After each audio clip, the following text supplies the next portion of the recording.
Assalamualaikum warahmatullahi wabarakatuh.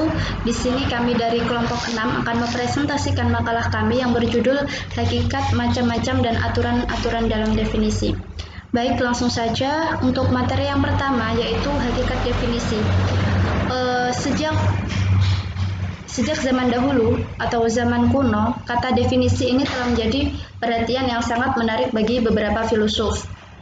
Kata definisi ini tentu memiliki beberapa pengungkapan yang berbeda menurut beberapa tokoh yang berbeda pula. Kata definisi ini berasal dari kata Latin definiere yang artinya menandai batas-batas pada suatu hal, menentukan batas, memberi ketentuan atau arti, batasan arti. Sehingga maksud dari definisi yaitu suatu pernyataan yang berisi penjelasan mengenai arti dari suatu term atau istilah. Secara etimologi, definisi merupakan suatu usaha untuk memberikan batasan terhadap sesuatu yang dikehendaki oleh seseorang, sehingga ia dapat dipahami oleh orang lain dengan mudah. Atau dengan kata lain, definisi menjelaskan sebuah materi yang hakikatnya mungkin dapat dibahas oleh para cendekiawan. Definisi menurut beberapa tokoh diantaranya yaitu menurut Brueging menyatakan bahwa definisi merupakan suatu pengertian dengan menyertakan sifat-sifat khusus. Definisi ini mengungkapkan isi dari suatu perkataan di mana pernyataan-perkataan tersebut harus dapat memenuhi syarat-syarat tertentu. Terdapat beberapa istilah dalam definisi, yaitu yang pertama definiendum kata atau ungkapan atau simbol yang didefinisikan atau dijelaskan, definiens yang artinya penjelasan atau definisi dari kata atau simbol itu sendiri. Definiendum merupakan suatu istilah yang harus didefinisikan dan definiens merupakan suatu definisi untuk istilah yang didefinisikan tersebut. Contohnya yaitu pada kata burung merupakan hewan yang dapat terbang. Dalam definisi tersebut, burung adalah definiendum dan hewan yang dapat terbang merupakan definiens. Assalamualaikum warahmatullahi wabarakatuh. Perkenalkan, nama saya Abu Mansur Muhammad Khairuddin, NIM 1950210100109. Di sini saya akan menjelaskan tentang macam-macam definisi. Untuk yang pertama yakni definisi nominalis, yakni menjelaskan arti suatu kata dengan kata lain yang mengerti. Pendefinisian secara nominalis dapat dilakukan dengan berbagai cara, diantaranya sebagai berikut. Untuk yang pertama, definisi sinonim, yakni penjelasan dengan memberikan sinonim atau makna kata yang sama. Kemudian definisi simbolis, penjelasan dengan memberikan pernyataan dalam bentuk simbol yang dapat dipahami lebih jelas.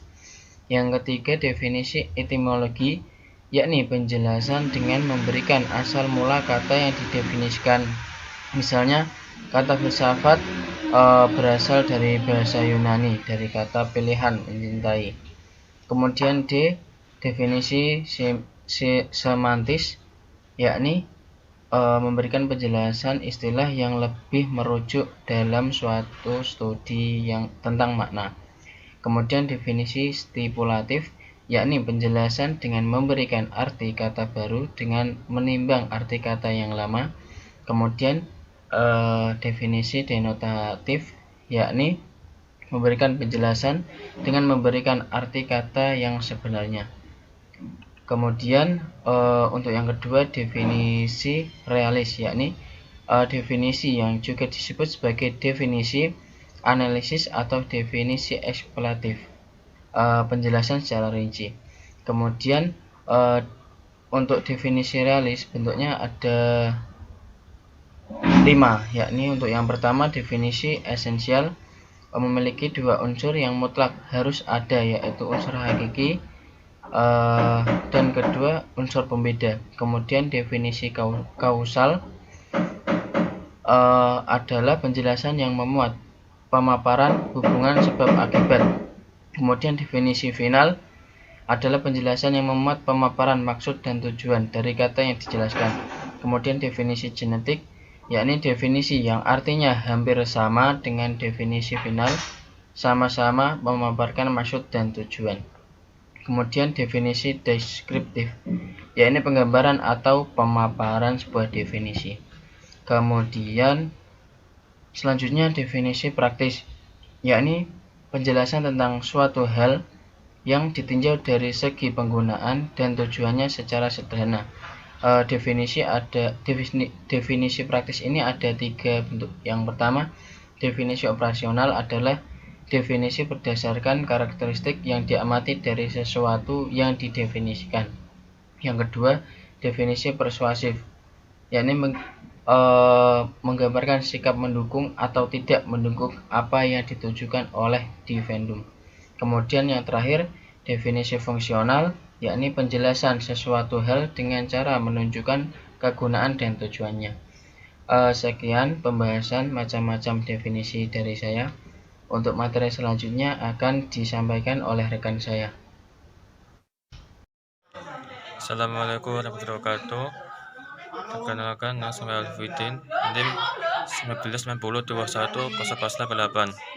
Saya di sini akan menjelaskan tentang aturan membuat definisi. 1.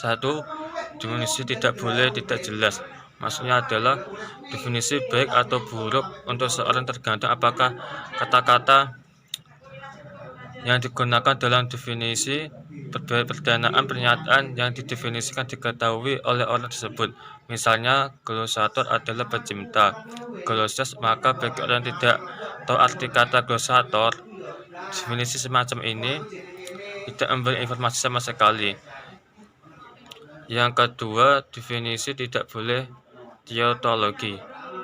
Maksudnya, kesalahan pada definisi ini ketika subjek definisi muncul kembali baik secara eksplisit atau implisit dalam predikat yang menentukan, misalnya mendefinisikan kuda sebagai dari spesies Equus, tidak akan menyampaikan informasi apapun tentang kuda. Yang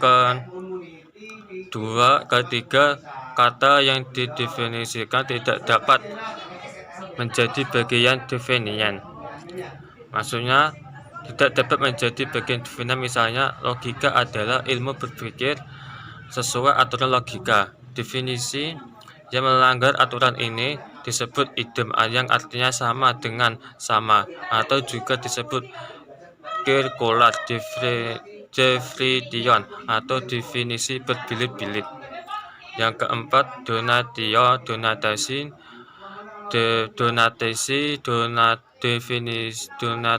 definitum, dan definis harus saling dipertukarkan. Donatasi tidak dapat saling silang, tidak mengecualikan satu sama lain.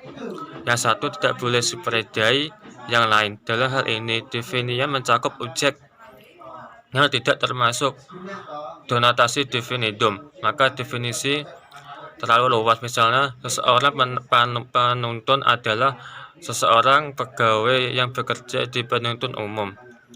Yang kelima, definisi tidak boleh negatif jika bisa positif.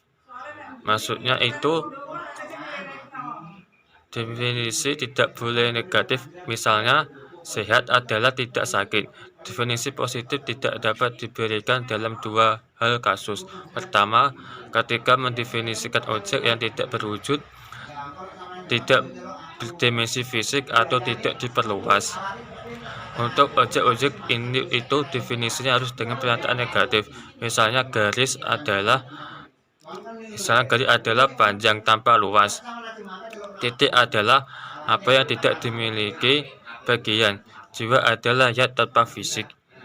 Kedua, dalam kasus yang berhubungan negasi dan privasi, pada kasus ini pada dasarnya tidak adanya kualitas positif dan karenanya harus didefinisikan dengan cara negatif. Misalnya, kegelapan adalah tidak adanya cahaya. Terima kasih. Sekian dari materi yang disampaikan oleh kelompok kami. Apabila ada kesalahan atau kata atau penyampaian yang kurang jelas, kami mohon maaf sebesar-besarnya. Wassalamualaikum warahmatullahi wabarakatuh.